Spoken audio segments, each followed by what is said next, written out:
The year was 1939. War raged in Europe between the British Tommies and the German Jerrys. As the beleaguered English made their miraculous escape from the German encirclement off the coast of Dunkirk, one might have called the battle a game of cat and mouse. Oh wow, is that actually where their names come from? I'm looking this up. Regardless of their names' origin, William Hanna and Joseph Barbera's infamous cat and mouse duo became the undisputed kings of slapstick comedy. The formula is simple, and we all know it. Tom Cat chases Jerry Mouse around the house. Brutal, bone-shaking, I felt that in my balls violence ensues, and Tom is reprimanded by Mammy Two Shoes. Who is, let's say, very much from the 1940s. And if you're like me, all you wanted to see was Tom wipe that smug smirk off that little rat's face. Despite my well-documented hatred of cats, even I've got to cringe at years of propaganda to convince us to side with the filthy, flea-ridden rodent over man's second best friend.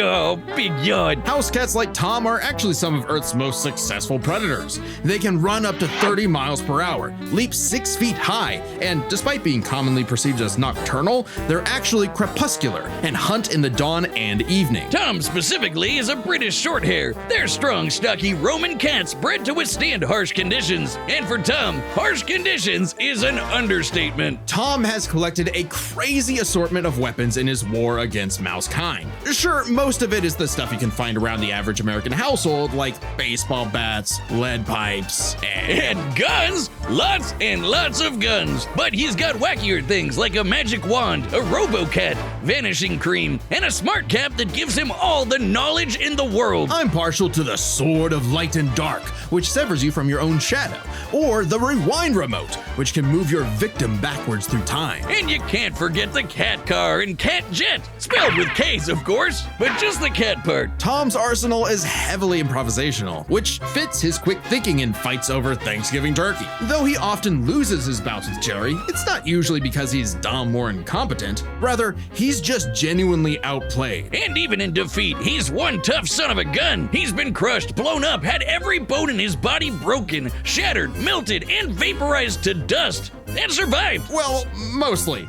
Tom actually has kicked the bucket multiple times, but little known cat fact, he has 9 lives, as established in the episode Heavenly Puss.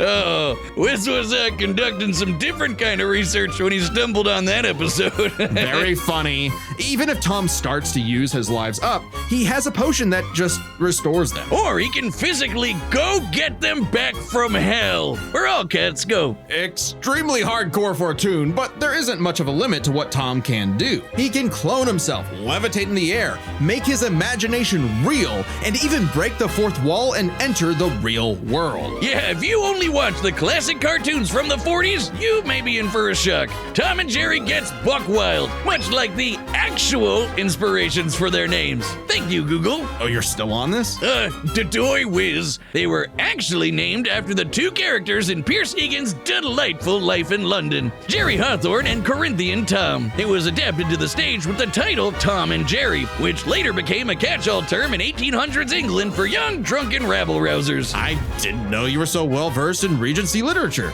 I didn't even know you could read. I know, right? And all this time, I thought Heathcliff was just that delightful orange cat. Well, come back next week for the full battle between Tom Cat and his canine combatant, Wile E. Coyote. In honor of Jane Austen, I've renamed my fists to Pride and Prejudice, so I can be like, here, Wiz, have some prejudice! Get away from me. No.